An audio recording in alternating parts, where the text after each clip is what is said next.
Сухайб радиаллаху анху пайғамбарымыздан жеткізеді. Сендердің алдыларыңда өткен үмметтің халі деп пайғамбарымыз саллаллаху алейхи уассалам біздің алдымыздағы өткен үмметтен болған бір оқиғаны келтіреді. Бұны менберлерде естігенде боларсыздар. Сол оқиға бір қауымда бір үлкен сиқыршы бар еді дейді. Ол сиқыршы жасы келіп, өмірден өтетін шағы жақындап, патшаға айтады: мен өлейін деп жатырмын, маған бір жас шәкірт тауып кел, мен соны үйретіп кетейін саған қызмет етсін дейді. Сөйтеді дағы жастардың барлығын жинайды, жарыс өткізеді, ішінен іріктеп алып, бір баланы өзіне алып, анау сиқыршы күнде оған сиқыры үйрете бастайды. Сөйтіп сиқыршының барып дәріс алып келіп жүрген кезде жолда бір үңгірден бір дауысты естиді. Ішіне кіріп көрейін деп кірсе, бір поп Құдайға құлшылығын етіп отыр. Тыңдайды, біраз ананы тыңдайды, қызық оның сөздері. Анау сиқыршының сөзіне шамалы қарсы келеді, оны тыңдайды. Күндердің күнінде сиқыршыға да барады, жол жөнекейін ананы да тыңдайды. Сөйтіп жүрген кезде бір күні жолда бір үлкен аң адамдардың өтуіне кедергі беріп, жолды бөгеттеп тұрады. Қайсысы мықты екендігін сынайтын уақыт келді дейді дағы. Қолына бір тасты алады да, сиқыршы мықты ма екен, жоқ әлгі рахип поп мықты ма екен деп. Егер поп мықты болатын болса, поптың құдайы мықты болатын болса, мен бір көрейін деп, алейкумассалам, тасты алып, әлгі жануарға лақтырған кезде, анау тастың соққысымен өледі, құлап өледі. Демек, рахиптің құдайы күшті екен ғой, поптың құдайы күшті екен сиқыршыдан дейді дағын. Попқа келіп, болған нәрсені баяндайды. Осылай адамдар кедергі беріп тұрған, мен осылай істедім, ана өлді, адамдар өтті деп. Сонда поп айтады: сен кемелдікке жетістің бүгіннен бастап дейді. Енді сенің басыңа қиыншылықтар келеді дейді. Адам мына дүниеде хақты іздеп жүрген кезде, хақ жолына түскен кезде, хақты баяндаған кезде, ақиқатты айтқан кезде, оның басына қиыншылық келмей қоймайды екен. Асыр сүресінде не дейді Алла субханаху ва тағала? Адамзаттың барлығы құрдымда, қасіретте. 4 тайпа бар, 4 түрлі адамдар бар. Олар оның ішіне кірмейді.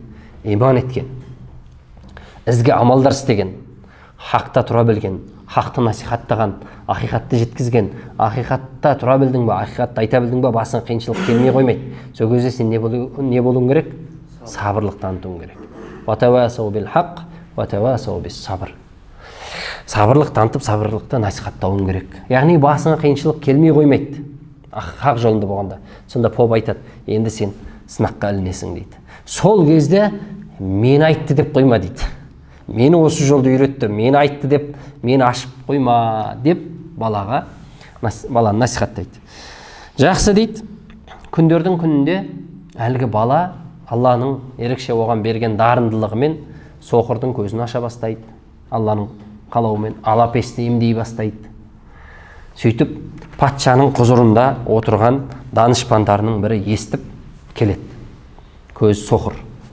Сен көз соқырға көз беріп жатыр екенсің ғой дегенде, мен ешкімге ештеңе бермеймін, Құдай ғана береді. Көзіңді қайтарайын, егер қаласаң, иман ет, Алладан сұрайын, Алла Тағала саған шифа береді дейді. Әлгі иман етеді, Құдайдан сұрайды, ананың көзі қайтып орнына келеді. Патшаның алдына барады, патша таң қалады: сен көзің қай? Кім берді? Алла берді дейді. Патша мен Құдаймын деп жүрген адам. Сөйтеді дағы ананы соққыға алады, қиыншылықты шыдай алмай кім істеді десе, анау бала дейді. Баланы алдырады.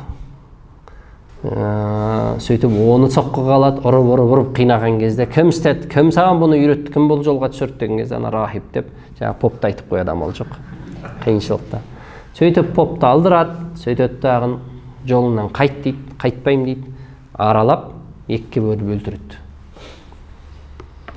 Анау өзінің жаңа кеңесшісін де алады, алып келеді дағы жолынан қайт дейді, қайтпаймын дейді, оны да аралап өлтіреді екіге бөліп. Баланы қайт жолынан дейді, қайтпаймын дейді, бұны басқаша қылып өлтіру керек дейді. Себебі көп адамдар оның артында еріп жүр ғой.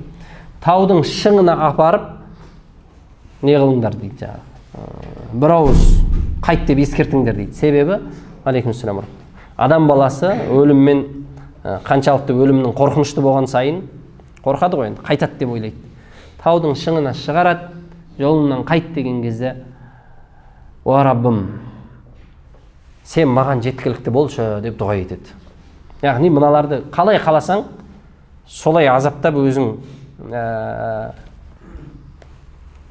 бұлардың бәрін құртшы дегендей мағынада Құдайдан сұрайды. Сен маған жеткілікті болшы деп дұға етеді. Тау сілкейді, әлгілердің бәрі құлайды, ана өлмейді, аман сау қайтып келеді. Патшаның алдына келеді. Патша, не болды? Қасындағылар қайда десе, Алла маған жеткілікті болды дейді. Тағы да қайтып мынаны алыңдар, жағы сандыққа салып, судың ортасына апарып, тағы бір сұраңдар. Қайтса қайтты, қайтпаса батыр жіберіңдер дейді. Судың ортасына апарады, анау тағы да дұға жасайды. О Раббым, сен маған жеткілікті болшы мыналарға деп. Сөйтеді, толқын тұрады да, әлгілердің бәрі құлап, батып, анау қайтып келеді. Патшаның алдына келеді. Қайда қалғандарың? Қасыңдағылар. Алла маған жеткілікті болды. Сен мені өлтіргің келсе, менің айтқанымды тыңда дейді. Сен бұлайша өлтіре алмайсың мені дейді. Менің айтқанымды тыңда дейді. Не істейін десе, адам бәрін жина. Сөйтіп мені тұрғыз, ағашқа байла, садақты алда, баланың Раббысының атымен деп ат дейді. Сонда ғана өлтіре аласың дейді. Айтқандай адамдардың барлығын жинайды, анауын байлайды, сөйтеді, баланың Раббысының атымен деп атқан кезде оқ тиіп, бала өледі. Сөйт, ана көріп тұрғанның барлығы, көрдіңдер ма, патша өлтіре алмады, екі рет тауға да апарды, суға да апарды, өлтіре алмады. Баланың Раббысының атымен дегеннен кейін өлтірді. Демек, патша бұдан да күшті Құдай бар екен, ол баланың Раббысы дейді, жаңағы жігіттің Раббысы деп, жаппай барлығы иманға кіреді сол жерде. Әлгінің жаңағы өзін құрбан кетіріп, басқаларды иманға келтіру бір жолы ғой енді. Себебі бәрібір оған жол ашпайтынын біліп көз жеткеннен кейін сондайға барады. Сонда енді не істейміз дейді. Артық қылам деп тыртық қылып алдық. Енді не істейміз деп мұнан барлығын кәйтіп құртамыз дейді. Үлкен бір ор қазып, от жағып, соған бәрін таста дейді. Қайтқан қайтсын, қайтпаған бәрін таста деп. Шетінен тастап атқан кезде бір әйелді алып келеді сол жерге. Қолында баласы бар. Отқа жақындаған кезде әлгі әйел қорқып, ойынан қайтпақшы болады. Сол кезде құндақтағы бала сөйлейді. Өзі 3 бала сөйлеген болса, бірі Иса алейхиссалам, бірі Юсуф алейхиссаламның қорғаушысы. Ол кісіні жаңағы кінәлі емес екендігіне куәлік еткен бала. Үшіншісі осы құндақтағы бала деп келеді. Сол сөйлейді. Анашым, сабыр ет. Сабыр ет. Сен хақ жолдасың деп құндақтағы бала сөйлейді. Сөйтіп екеуінде таста жібереді. Сабырлық оңай емес. Сабырлық ету оңай нәрсе емес. Сол үшін де ол жаңағы жоғарыда айтылған хадисте одан артық пенде үшін берілген үлкен нығмет жоқ, үлкен кеңдік жоқ дейді. Аллах Тағала ауыр сынағымен сынамасын. Сынақ келген кезде сүрініп қалатындардан болудан сақтасын. Анас радиаллаху анху Пайғамбарымыз саллаллаху алейхи уассалам қабірдің басында жылап отырған бір әйелдің алдынан өтіп баратты дейді бірде. Қабірді құшақтап алып жылап отыр әлгі әйел. Сабырлы бол деп пайғамбарымыз насихат етеді. Артындағы адамның кім екендігіне бұрылып қарамаған әйел, жолыңмен жүрсейші деп қатты дауыспен жауап қатады. Менің басыма түскен саған түскен жоқ қой дейді. Пайғамбар саллаллаху алейхи вассалам үндемейді сол жерде. Кетеді. Кейін адамдар келіп, сен не істедің? Пайғамбарға сөз қайтардың ғой сен. Пайғамбарымыз саллаллаху алейхи уассалам бұл дүниеде ең қатты қиналғандардың бірі.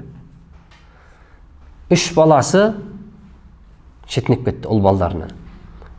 Ибрахимнің өзі 18 айында, ең үлкені. Қалғандардың бәрі кішкентай кезінде кетті. Қыздары үшеуі өмірінің тірі кезінде өзі жерледі. Фатима анамыздың жағдайын жаңа айттық. Менен кейін ең бірінші сен барасың деп оны да айтып кетті. Әкесін көрген жоқ. Шешесінен 6 жасында айырылды. Қамқорлығына алған атасынан 8 жасында айырылды. Жетімдікті көріп өсті. Яғни қиыншылық атауын бәрін көріп өсті. Ол пайғамбар екенін біліп тұрған жоқ ана әйел. Менің басыма түскен саған түскен жоқ қой. Жолыңмен жүрсейші деп сөз қайтарып жіберді. Кейіннен оған келіп бұл пайғамбар еді ғой деген кезде әлгі әйел дереу үйіне қарай жүгірдім дейді. Барған кезде мына сөзді айтып кетіп жатыр. Есігінің алдында бірде-бір қарауыл көрген жоқпын дейді. Бұл нені білдіреді? Қарапайымдылығын білдіреді. Пайғамбарымыздың есігінің алдында ешқандай күзетші бір не болмаған. Аллах Тағала өзі қорғаған, сақтаған. Өлтірем деп келген Ямамалық батырдың өзі Алла білдіріп, соңынан ол ұсталып 3 күндей мешіттің ішінде ағашқа байлап қояды. Күнде кеп жағдайын сұрайды екен. Қалай жағдай? Қабылдамайды. Күнде кеп сұрайды. 3 күн өткеннен кейін босатыңдар, жіберіңдер дейді. Анау барады да айналып келіп, қайтып келіп, ла иляха иллаллах Мұхаммад расулулла дейді. Әй, не болды саған? Мен қамалып тұрған кезімде, байланып тұрған кезімде қабылдасам, ел жұрттың бәрі айтады ғой, қорыққанынан иман келтірді деп. Мен сол үшін тұрып алдым деп айтады. Пайғамбарымыздың парасаттылығын қараңыз, біліп тұр. Ананы жіберді әдейі. Әйтпесе өзін өлтірем деп келген адам. Ол 3 күннен бері көрдім мен мұсылмандардың бір-біріне деген мәмілесін бәрін. Сырттан естіп жүрген ислам туралы. Бір Мұхаммед деген шыққан, туысқандарды бөліп жатыр екен, бір-бірімен әке мен бала айырылысып жатыр екен, соның діннің арқасында деп, оны өлтірем деп келіп тұр. Ішке келгеннен кейін көрді, жағдай басқаша. Мұсылмандардың бір-біріне деген мейір, махаббатын, ықыласын сөйтті дағы исламды қабылдады.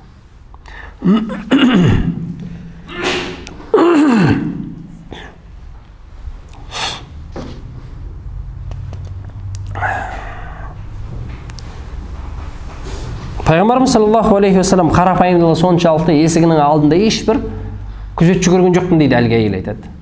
Сөйтіп шақырып алып, я Расулулла, мен сен екенін білмей қалдым дейді. Қараңыз, пайғамбарымыз саллаллаху алейхи вассалам оған сабырлы бол деп тұр ғой. Ол әлі ол нәрсені түсініп тұрған жоқ та.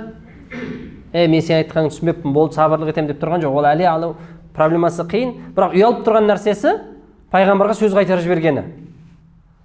Анау проблема әлі тұр миында. Пайғамбарымыз саллаллаху алейхи вассалам алдына келді. Мен сіз екендігіңізді білмеппін деп тұр, бірақ пайғамбарымыз оған мән беріп жатқан жоқ.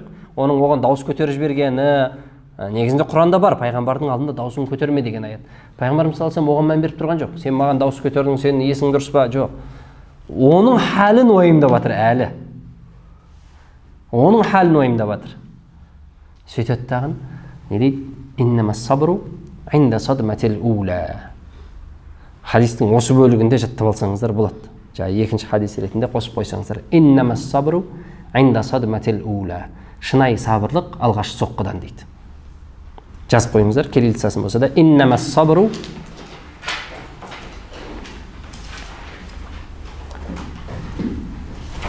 Иннамас сабру